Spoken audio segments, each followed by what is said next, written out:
नमस्कार दोस्तों, स्वागत है आपका एग्ज़ाम वॉरियर में। तो आज हम क्लास नंबर 15 करने जा रहे हैं, जिसमें मैं आपको सिंपल इंटरेस्ट और कंपाउंड इंटरेस्ट के बारे में बताऊंगा। सबसे पहले मैं आपको बेसिक से बताऊंगा, उसके बाद जो इसकी ट्रिक्स होगी वो मैं आपको बताऊंगा, क्योंकि सिंपल इंटरेस्ट में ट्रिक्स काफ़ी ज़्यादा चलती है और कंपाउंड इंटरेस्ट की भी काफ़ी ज़्यादा ट्रिक्स है। लेकिन सबसे पहले आपको बेसिक बनना होगा, क्योंकि ट्रिक्स आपकी 60 से 70% तक ही चांस होता है कि ट्रिक्स से रिलेटेड क्वेश्चन आएंगे।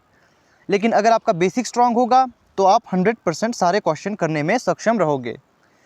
तो आज बेसिक क्लास होगी। सबसे पहले मैं आपको इसके फॉर्मूले बताऊंगा। सबसे पहले जो आपको पता होना चाहिए, सिंपल इंटरेस्ट होता क्या है, जिसे शॉर्ट में SI लिखा जाता है, सिंपल इंटरेस्ट। इसका मतलब होता है साधारण ब्याज। साधारण ब्याज का मतलब क्या है? जैसे मान लीजिए आपने 1000 रुपये किसी को उधार दिए और आपने उनसे मांगा 10% का ब्याज, वो भी 5 वर्षों के लिए। तो जो आपका पहले वर्ष का जो आपका इंटरेस्ट निकल कर आएगा वो कितना निकल कर आएगा? वो जैसे आपका 1000 पर 10% दिया है ना, आपने 1000 रुपये दिया और 10% आपने 10% ब्याज पर दिया, ये आपका रेट कहलाता है। ये भी मैं आपको भी बता दूंगा। तो आप देखोगे, मतलब 1 साल का जो आपका इंटरेस्ट हो रहा है वो है 100 रुपये। सिंपल इंटरेस्ट में क्या होता है कि जैसे आपने 5 साल के लिए दिया तो पहले साल का 100 रुपये है, दूसरे साल का इंटरेस्ट, और इंटरेस्ट जिसे हिंदी में ब्याज कहते हैं, वो भी 100 रुपये ही होगा। ये लगातार 5 वर्षों तक केवल 100 रुपये ही होगा। ये है सिंपल इंटरेस्ट। मगर कंपाउंड इंटरेस्ट होता तो पहला तो बिल्कुल सेम होता है, जो पहला ईयर होता है, फर्स्ट ईयर दोनों का सेम होता है। पहले साल तो 100 रुपये ही मिलेगा ब्याज, लेकिन जब आपका दूसरा साल चलेगा, ये 100 रुपये आपका 1000 रुपये जो आपने उधार दिया था उसमें जुड़ जाएगा। अब ये आपका बन जाएगा 1100 रुपये। अब इंटरेस्ट आपका 1000 पर नहीं 1100 पर लगेगा। मतलब अगली साल आपका जो इंटरेस्ट का रेट होगा वो तो 10% ही रहेगा, लेकिन जो इंटरेस्ट होगा वो होगा आपका अब 110 रुपये। अगली साल इसमें ये दोबारा ऐड होगा, फिर दोबारा इस पर निकलेगा। ये कहलाता कंपाउंड। तो ये आप मतलब समझ गए होंगे सिंपल में और कंपाउंड में क्या फ़र्क होता है। साधारण शब्दों में, सिंपल इंटरेस्ट में जो ब्याज की जो दर होगी वो तो सेम रहती है, सेम कंपाउंड में भी रहेगी, लेकिन जो अमाउंट होगा ब्याज का, जो इंटरेस्ट का अमाउंट होगा, वो आपका हर वर्ष बदलता रहेगा। सिंपल में सेम रहेगा 100 रुपये 5 वर्षों के लिए, कंपाउंड में ये बदलता रहेगा, क्योंकि इंटरेस्ट आपका मूलधन में जुड़ता है। अब आप समझ रहे होंगे कि ये मूलधन और ब्याज ये क्या कहा मैंने। तो सबसे पहले आपको बता देते हैं P, डिनोट करते हैं P। P क्या कहलाता है सिंपल इंटरेस्ट में? P कहलाता है प्रिंसिपल। प्रिंसिपल जिसे हिंदी में मूलधन कहा जाता है। ये मूलधन क्या होता है? वही जैसे एग्जाम्पल में मैंने कहा था कि आपने 1000 रुपये उधार दिया, तो वो 1000 की राशि क्या थी? मूलधन। उसे मूलधन कहते हैं। आपका R या तो I, इस तरह से जो डिनोट होगा वो होगा आपका इंटरेस्ट, जिसे हिंदी में ब्याज कहते हैं। इंटरेस्ट क्या है? मैंने कहा था कि उसने 1000 रुपये जो राशि थी वो उधार दी और 10% ब्याज पर, तो ये आपका आ गया ब्याज। अब आपको डोनेट करते हैं T से। T क्या होता है? T होता है हमारे पास टाइम। कितने वर्षों के लिए? जैसे उस जो मैंने पीछे एग्जांपल लिया उसमें 5 वर्षों के लिए उधार दिया गया था, तो ये 5 कहलाएगा आपका टाइम। अब फॉर्मूले देखते हैं। अगर आपके पास कहा गया है कि सिंपल इंटरेस्ट निकालना है आपने, आपके पास मूलधन दिया गया है, आपके पास रेट दिया गया है, आपके पास समय दिया गया है इंटू 100। कभी कभी क्वेश्चन में क्या होता है कि आपके पास मूलधन नहीं दिया होता, तो मूलधन निकालने का फॉर्मूला होता है P is equal, simple interest आपके पास दिया होगा उसे आप गुणा करेंगे 100 से अपॉन R इंटू T। ये हो गया आपका फॉर्मूला प्रिंसिपल के लिए। अब मान लीजिए आपके पास प्रिंसिपल भी दिया है, सिंपल इंटरेस्ट भी दिया है, मगर रेट नहीं दिया, तो रेट को निकालने का फॉर्मूला क्या होता है? Simple interest into 100 upon P into T। अब आप यहाँ देखोगे कि जो ये फॉर्मूला है यहाँ पर केवल चेंज हुआ। अगर आपके पास सिंपल इंटरेस्ट नहीं दिया, सिंपल इंटरेस्ट निकालना है, तो फॉर्मूला ये होगा। लेकिन अगर आपके पास सिंपल इंटरेस्ट दिया है, इन तीन में से कोई भी नहीं दिया, तो आपने इस तरह से रखना है, सिंपल इंटरेस्ट और 100 ऊपर रहेगा और ये बदलता रहेगा। जैसे यहाँ पर हमने टाइम के लिए, रेट के लिए निकाला। अब मान लीजिए कि अगर आपके पास टाइम निकालना है, आपने टाइम निकालना है, टाइम नहीं दिया है, तो ये होगा simple interest into 100 upon rate into principal, ये इसका फॉर्मूला होगा। तो अब मैं आपको कुछ चीज़ें बता देता हूँ कि अमाउंट क्या होता है। एक शब्द यूज़ किया जाता है सिंपल इंटरेस्ट में, अमाउंट। अमाउंट का मतलब होता है राशि, मतलब कुल राशि। कुल राशि, कुल राशि से क्या मतलब है? कुल राशि से मतलब है प्रिंसिपल को जोड़कर इंटरेस्ट के साथ, इंटरेस्ट और प्रिंसिपल को जोड़कर जो अमाउंट आएगा वो कहलाएगा, जो राशि आएगी वो कहलाएगा अमाउंट। मतलब जो आपके पास पैसे आएंगे वो अमाउंट कहलाएगा। अब अगर आपके पास, मान लीजिए आपने क्वेश्चन सॉल्व किया है, अब आपको कहा है कि अमाउंट निकालें, तो आप प्रिंसिपल को प्लस करेंगे इंटरेस्ट के साथ, जो संख्या आएगी वो कहलाएगी अमाउंट। अब आपके पास मान लीजिए प्रिंसिपल निकालना है आपने, लेकिन आपके पास अमाउंट दिया गया है और इंटरेस्ट भी दिया गया है, तो आप उस इंटरेस्ट को माइनस करोगे। मतलब अगर इंटरेस्ट आपकी संख्या में दिया गया है, जैसे 1000 2000 इस तरह से, और अगर आपने इंटरेस्ट निकालना है, ये तो बेसिक सी चीज़ें हैं कि इंटरेस्ट निकालोगे तो आप प्रिंसिपल में अमाउंट माइनस करोगे, प्रिंसिपल में अमाउंट आप माइनस करोगे। तो आई होप आप ये सब फॉर्मूले ध्यान से देख लोगे, आप इनके नोट्स बनाओगे। मैंने पहले से कहा है आपने नोट्स बनाना है और वीडियो को बिना स्किप किए देखना है। अगर मैं जीके पढ़ाऊंगा और हिंदी पढ़ाऊंगा वहाँ आप स्किप कर सकते हो, लेकिन जो मैथ है वो आपका एक स्टेप बाय स्टेप चलता है, तो इसमें आपने स्किप नहीं करना। तो चलिए कुछ क्वेश्चन करते हैं। जैसे मान लीजिए एक क्वेश्चन देता हूँ मैं, आप भी कोशिश करें कि जो आपके पास, आपने यहाँ पर सिंपल इंटरेस्ट फाइंड करना है। आज मैं आपको बेसिक क्वेश्चन नहीं करवाऊंगा, आपको सिंपल इंटरेस्ट फाइंड करना है। मान लीजिए आपके पास जो मूलधन है वो है 4000 रुपये, ये आपके पास पी है। आपके पास जो रेट दिया गया है, रेट दिया गया है आपके पास, रेट दिया गया है मान लीजिए 10%, और टाइम दिया गया है 5। तो इसको कैसे निकालेंगे? फॉर्मूला क्या था? फॉर्मूला था SI, simple interest is equal P, जो कि हमारे पास 4000 है, इंटू आर रेट जो कि 10 है, इंटू टाइम जो कि 5 है, अपॉन 100। आप इससे इसे काटोगे, ये कितना आएगा? तो ये बनकर आ जाएगा 400। 400 को अगर करेंगे तो आप, तो ये बनकर आ जाएगा 400, क्योंकि 10 के साथ इसे गुणा किया, गुणा 5 करोगे तो ये बनकर आ जाएगा 5 के 20, तो ये 2000 रुपये। तो ये 2000 है 5 साल का इंटरेस्ट, 5 साल का इंटरेस्ट है ये। अब जैसे अगर मैं आपसे कहूँ यहाँ आपने क्या करना है, आपने अमाउंट निकालना है, मुझे अमाउंट निकाल के दें। वीडियो को पॉज करें और कमेंट करें अमाउंट क्या आएगा। मैंने कहा था P plus interest, simple interest.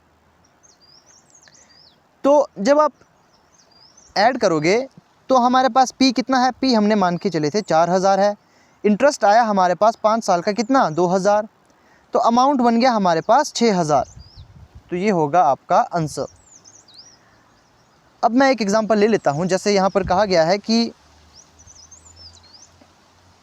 अब एक क्वेश्चन मैं आपके लिए होमवर्क के लिए देता हूं। आपने सिंपल इंटरेस्ट निकालना है, आपके पास P है 10,000 दिया गया है, रेट आपके पास 20% दिया गया है, और टाइम आपके पास दिया गया है 10 वर्षों के लिए। तो आपने SI फाइंड करना है। एक और क्वेश्चन दे देता हूँ मैं इसी तरह से। P हमारे पास 5,000 दिया गया है, रेट हमारे पास 4% दिया गया है, टाइम हमारे पास 6 साल का दिया गया है। तो इसका आपने SI निकालना है। ये दो क्वेश्चन आपने मुझे कमेंट में करके बताने हैं। तो अब एक और क्वेश्चन लेते हैं। जैसे मान लीजिए आपके पास क्वेश्चन है कि आपके पास P जो है वो 1200 रुपये है, और आपके पास रेट है, आपके पास रेट दिया गया है 6%, और आपके पास टाइम दिया गया है, इस बार जो टाइम है, टाइम दिया गया है 6 सही 2/3 महीने। इसमें कैसा करोगे आप? ये कैसे करोगे? तो ये काफ़ी आसान होता है, मैं आपको बता देता हूँ कैसे। सबसे पहले तो आपने P लिखना है। P आपके पास 1200 दिया गया है, रेट आपके पास 6% दिया गया है। अब आपके पास यहाँ पर मंथ दिए गए हैं, तो सबसे पहले आपने इससे गुणा करना है। 6 × 18, 18 में आप 2 जोड़ोगे, फ्रैक्शन में इसे बदलेंगे तो ये बन जाएगा 20/3, 20/3। अब 20/3 इसको गुणा करेंगे, एक साल में कितने महीने होते हैं? एक साल में होते हैं 12 महीने। इससे इसे गुणा करेंगे तो इसे हम सीधा फॉर्मूले में पुट करेंगे। ये कैसे करेंगे? सबसे पहले देखिए फॉर्मूला वही रहेगा SI का, 1200 × 6 × 20/3 × 1/12। तो ये आपके पास बनकर आ जाएगा बटे में 100। तो ये इस तरह से बनकर आ जाएगा। ये मैंने पहले ही नीचे ले लिया, क्योंकि अगर यहाँ पर मैं इस तरह से लिखता ये जो संख्या है ये आपकी इस तरह से आती है 20/3 गुणा 1/12/100। ये तो सीधे नीचे ही आ जाएंगे, ये आपको पता होगा, इतना बेसिक सा मैथ आपको पता होगा कि ये नीचे आ जाएगा। तो मैंने पहले सीधे ही लिख लिया था, तो यहाँ पर अब 20 गुणा 1, तो यहाँ आ जाएगा गुणा 3 × 12। तो 12 से तो 12 जाएगा, 100 आ जाएगा, 100 से 100 चला जाएगा, तो ये 2 से चला जाएगा, तो हमारे पास जो आ रहा है आंसर वो है 40। जो सिंपल इंटरेस्ट है हमारे पास 40। फिर से समझा देता हूँ मैंने क्या किया। यहाँ आप देखोगे मूलधन हमारे पास 1200 दिया था, रेट हमारे पास 6% दिया था, लेकिन जो टाइम है वो हमारे पास किस तरह से दिया गया था, वो दिया गया था 6 से ही 2/3 मंथ। तो इसे हमने सबसे पहले फ्रैक्शन में बदला, ये आपको समझ आ गया होगा, ये आया था 20/3। 1/12 क्यों लिया, क्योंकि एक महीने में 12 दिन होते हैं, तो हमने 1/12 से इसे गुणा किया, क्योंकि हमें तो साल में निकालना है ना, हमने साल में निकालना है सिंपल इंटरेस्ट। तो हमने जब सॉल्व किया, अगर आप इसे यहाँ पर भी सॉल्व कर सकते हो, लेकिन हमने सीधे क्वेश्चन में ही सॉल्व किया जहाँ हमें आसान लगा। जहाँ आपको आसान लगे वहाँ आप इसे सॉल्व कर सकते हो। तो अब एक और क्वेश्चन ले लेते हैं। यहाँ पर क्वेश्चन एक और ऐसा है कि जैसे मान लीजिए आपके पास P दिया गया है, मूलधन आपके पास दिया गया है 1360 रुपये, रेट आपके पास दिया गया है 1.25% पर मंथ। पर मंथ का मतलब है एक महीने का रेट है, ये 1.25 एक महीने का रेट है। और हमारे पास जो टाइम दिया गया है वो टाइम दिया गया है हमारे पास 1 साल 4 महीने। ऐसे में क्या करें, सबसे पहले आपने देखना है, अगर क्वेश्चन में रेट अगर आपका मंथ में दिया है, टाइम भी आपने मंथ में लेना है। रेट अगर आपका मंथ में दिया है, जैसे यहाँ पर आपका रेट जो है वो मंथ में दिया है, तो टाइम भी आपका मंथ में ही आएगा। मंथ में आएगा तो आपको पता है 1 साल में 12 महीने होते हैं, और 4 महीनों को हम और ऐड करेंगे तो ये बन जाएगा 16। क्योंकि रेट हमारा महीनों में दिया गया है, रेट महीनों में था, इसीलिए हमने ऐसा किया। तो SI का फॉर्मूला आपको पता होगा, P हमने कितना माना, 1360 माना। जी हाँ, P हमने 1360 माना, गुणा करेंगे, रेट हमने माना 1.25 पर मंथ और 16 मंथ्स अपॉन 100। अब आपको इतना तो पता होगा, अगर आप दशमलव को हटाओगे तो 2 0 यहाँ लग जाएगी, जिससे दशमलव ऊपर हट जाएगा। तो ये दशमलव हमारा ऊपर हट चुका, तो दशमलव यहाँ पर हट चुका। अब यहाँ पर क्वेश्चन करना काफ़ी आसान है। सबसे पहले 1 0 से 1 0 गई, फिर आप देखोगे ये जाएगा 5 से, 5 दूने 10, 5 दूने 10, 5 5 25, तो 5 एकम 5, तो 25 चौके 100। 2 से ये जाएगा, 8 दूने 16, तो ये जाएगा 2 से। तो जब आपका ये बचकर आएगा, अब आपका बचा है 136 गुणा 2, कितना आएगा, ये आएगा 6 दूने 12, 3 दूने 6 7 2, 272 आ चुका है आपका सिंपल इंटरेस्ट। अब मैं कहूँ आपसे अमाउंट कितना आएगा इसका, ये आपने मुझे कमेंट में बताना है, इसका अमाउंट कितना आएगा। ये सिंपल इंटरेस्ट है, आपने मुझे अमाउंट बताना है। अब एक और मेथड में आपको ले चलता हूँ जो काफ़ी आसान है, क्योंकि आज मैं बेसिक क्लासेस करा रहा हूँ। वो है अगर आपके पास क्वेश्चन इस तरह से दिया हो। अब क्वेश्चन अगर आपके पास इस तरह का दिया हो कि एक धनराशि है, निश्चित ब्याज दर से 20 वर्षों में स्वयं का 6 गुना हो जाती है, तो आप क्या करोगे। ऐसे में आप क्या करोगे, तो इसका फॉर्मूला है, अगर आपके पास यहाँ पर देखिए क्या दिया है, यहाँ पर मिसिंग क्या चीज़ है, यहाँ पर आपके पास ब्याज दर 20 वर्षों में, यहाँ पर आपके पास टाइम दिया गया है, टाइम 20 है, इसे हम मानेंगे कितने टाइम्स, इसे n मान कर चलेंगे, ये 6 गुना है। हमने यहाँ पर निकालना क्या है, रेट पूछा गया है, ब्याज दर ज्ञात कीजिए।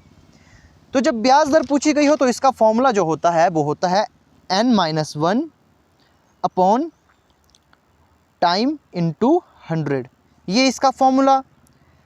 और अगर आपके पास यहाँ पर रेट दिया होता, टाइम निकालना होता, तो आपने क्या करना, n-1 अपॉन रेट इंटू 100, बस इसका अपोजिट। ये क्वेश्चन मैं आपको इस बीच में क्यों करा रहा हूँ, क्योंकि इसमें बिल्कुल इजी सी ट्रिक लगेगी, एक छोटी सी ट्रिक इस पूरे क्वेश्चन को आसानी से कर सकती है।